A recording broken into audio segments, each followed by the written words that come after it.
Disclaimer. यह कहानी पूरी तरह लेखक की कल्पना और विचारों पर आधारित है। इसमें दिखाए गए पात्र, स्थान और घटनाएं केवल कहानी की आवश्यकता के अनुसार गढ़े गए हैं। किसी व्यक्ति या घटना से कोई समानता मात्र संयोग मानी जाए। इसका उद्देश्य केवल भावनाओं को दर्शाना और एक संदेश पहुंचाना है। आज की कहानी है शाहमीर आदम की। ये कहानी सिर्फ एक लड़के की नहीं, ये कहानी है उन गलियों की जहां उम्मीदें भी डरती थीं कदम रखने से। ये कहानी दिखाएगी कैसे एक मासूम बच्चा जिसकी आंखों में सिर्फ सपने थे, वो वक्त की मार झेलते झेलते हैवान बन गया। ये सफर है मासूमियत से हैवानियत तक, जहां दिल ने हार मानी और अंधेरे ने जीत।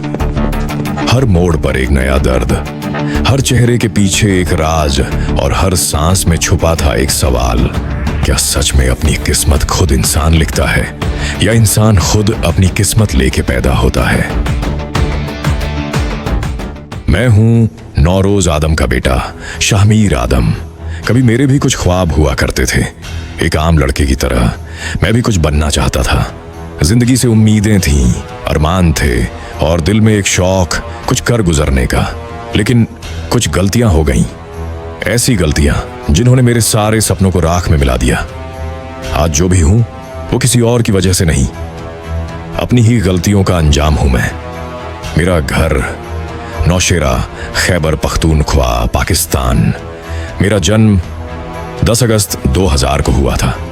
जिस दिन मैं पैदा हुआ उस दिन मेरे घर में खुशियों की कोई हद नहीं थी। हर चेहरा चमक रहा था क्योंकि आदम खानदान का वंश एक बार फिर इस दुनिया में आया था। लेकिन मेरे बाबा की आंखों में वो खुशी नहीं थी जो बाकी सबके चेहरों पर थी। उन्हें इन खुशियों से ज्यादा डर था। क्यों? वो डर किस बात का था? बाबा जिससे मुझे बचाना चाहते थे वो था नवाब।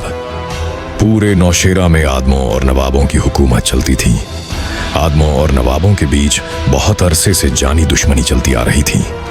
नवाब और आदम एक दूसरे के जान के प्यासे थे। इसीलिए बाबा ने मुझे बचाने के लिए मेरे नाना के घर लाहौर भेज दिया ताकि मुझ पर नवाबों की परछाई तक ना पड़े।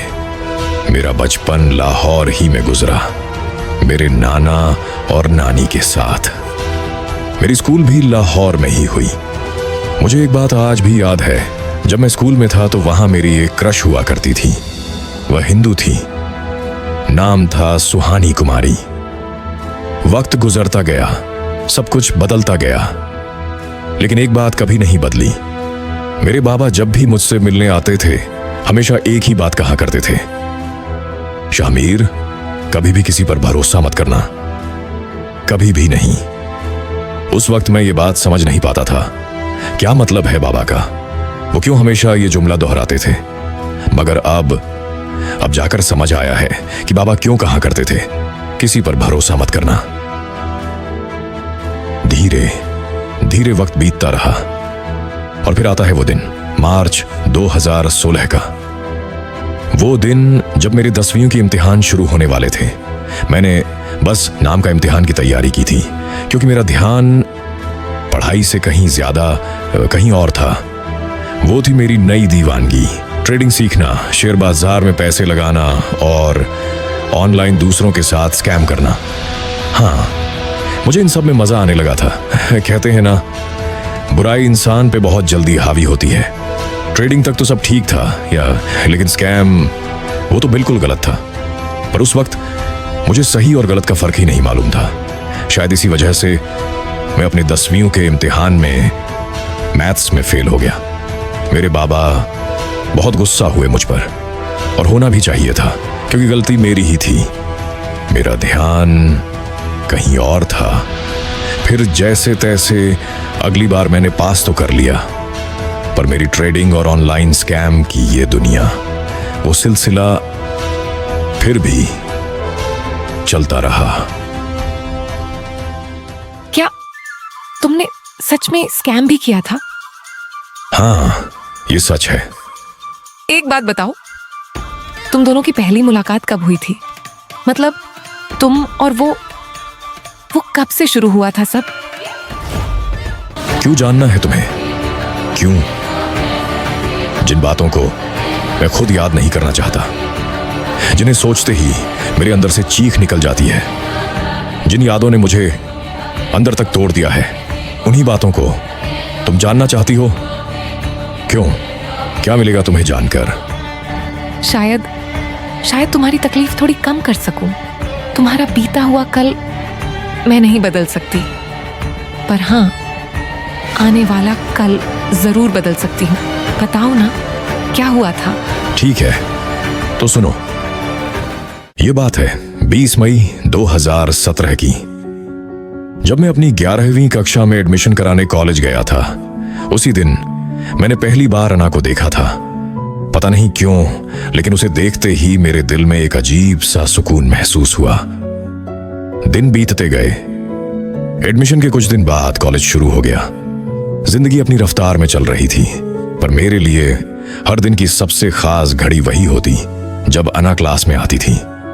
मैं उसे चुपके चुपके देखा करता था, हर रोज, हर पल, पर कभी हिम्मत नहीं हुई कि जाकर उसे अपने दिल की बात कह सकूं।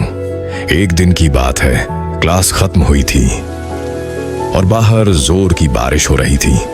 कॉलेज के बाकी सारे स्टूडेंट्स तो जा चुके थे, लेकिन अना नहीं गई थी।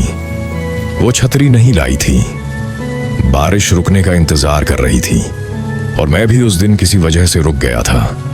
जब उसे देखा तो दिल ने कहा, आज या कभी नहीं। बहुत हिम्मत जुटाई और उसके पास जाकर हल्की सी आवाज में बोला, साथ चलें, मेरे पास छतरी है। अना ने पहले थोड़ा मुस्कुराकर मना किया, फिर मेरे कहने पर धीरे से हाँ बोल दी।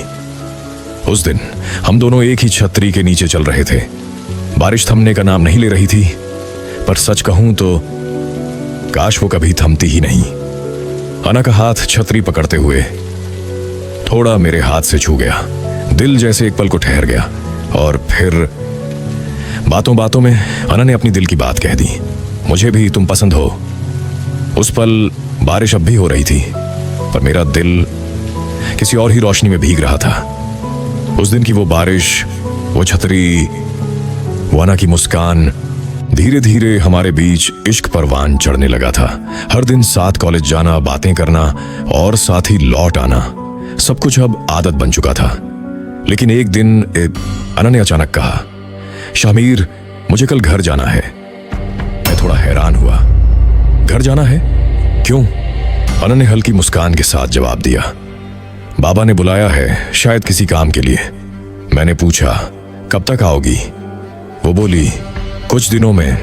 मैं थोड़ा उदास होकर बोला, तब तक मैं अकेले कैसे रहूंगा? उसने मेरी आंखों में देखकर कहा, जैसे पहले रहते थे, मुझसे मिलने से पहले। अना अगले दिन अपने घर चली गई थी। उसके जाने के बाद उसकी कोई खबर ही नहीं आई। मैं परेशान रहने लगा था, हर वक्त बस उसी के बारे में सोचता था। कई बार कोशिश की अना के दोस्तों से पता करने की, लेकिन पर किसी को कुछ मालूम नहीं था। दिन बीतते गए, बेचैनी बढ़ती गई, और तभी मुझे खबर मिली कि मेरे शमशेर चाचा नहीं रहे। बाबा का फोन आया, बस इतना कहा, शेरू जा रहा है, बिना सवाल किए चुपचाप आ जाओ। मैं बस चुप हो गया, न सवाल किए न कुछ कहा। सुबह होते ही शेरू के साथ निकल पड़ा मैं। रास्ते की हर मोड़ पर सन्नाटा था, जैसे जिंदगी ने अपनी चाल रोक ली हो। दिल में बस एक ही बात गूंज रही थी, बाबा की वो आवाज कि शाहमीर, तुम्हारे शमशेर चाचा नहीं रहे। गांव के दरवाजे पर पहुंचा तो हर चेहरा झुका हुआ था, हर आंख में आंसू थे। शमशेर चाचा, जो हमेशा मेरी ढाल बने रहे, आज सफेद चादर में लिपटे पड़े थे। मैं आगे बढ़ा, हाथ कांप रहे थे, चेहरा ढका, पर फिर भी महसूस हुआ वो अब नहीं रहे। शमशेर चाचा को वैसा देखकर मैं बिखर गया था। वही शख्स था जो कभी मेरी ढाल बनकर खड़ा रहता था, और अब मैं उन्हें बचा न सका। हर तरफ एक ही बात फैल चुकी थी, नवाब की एक बेटी है और उसी ने शमशेर आदम को मारा है। मगर किसी ने नवाब की बेटी को देखा ही नहीं था। मेरा गुस्सा आग की तरह भड़क उठा। मैं चाचा का बदला लेना चाहता था, नवाब की बेटी की जान लेकर। मैं उठा और शेरू से कहा, शेरू, आदमियों को तैयार करो, हमें कहीं जाना है। मैंने साफ कहा कि यह बात बाबा को मालूम नहीं होनी चाहिए। उसी शाम हमने नवाब की हवेली पर हमला कर दिया। हवेली में अफरा तफरी मच गई। नवाब के कई आदमी मारे गए। मैं हर कमरे, हर आंगन में नवाब की बेटी की तलाश कर रहा था ताकि उसे मार सकूं, मगर वह नहीं मिली। अगर मिल जाती तो नवाब की अंश मिट चुकी होती। मुझे न वहां नवाब की बेटी मिली और न ही खुद नवाब। शायद नवाब को पहले ही खबर मिल चुकी थी कि आज हमला होने वाला है, इसलिए वो सब पहले ही भाग चुके थे। खाली हवेली, टूटी दीवारें और हर कोने में पसरा सन्नाटा, बस यही बाकी था। पर बात यहीं खत्म नहीं हुई थी, क्योंकि अब नवाब अपनी जिंदगी का सबसे बड़ा दांव खेलने वाला था। एक ऐसा दांव जो कई जिंदगियों की बाजी बदलने वाला था, और वह दांव था नवाब की बेटी। मतलब मैं कुछ समझी नहीं। मतलब कि नवाब की हुक्म का इक्का थी उसकी बेटी, और बलि का बकरा बनने वाला था मैं। खुल के बताओ क्या हुआ था। मतलब कि नवाब को भी पता था कि नौरोज आदम का एक बेटा है, आदम वंश का अंश। अगर आदम खानदान के अंश को मिटाना है तो कोई ऐसा चाहिए जो आदम खानदान के अंश के बहुत ज्यादा करीब जा सके। और नवाब ने अपनी बेटी को चुना। नवाब ने अपनी बेटी को मेरे करीब भेजा, मुझसे झूठी मोहब्बत का खेल खेलने के लिए, क्योंकि नवाब जान चुका था नौरोज आदम की जान उसके बेटे में है। अगर नौरोज आदम को घुटनों पे लाना है तो सबसे पहले उसके बेटे को खत्म करना होगा। वह भी ऐसे सांप भी मर जाए और लाठी भी ना टूटे। पर नवाब एक बात भूल चुका था कि मैं शाहमीर आदम हूं, नौरोज आदम नहीं।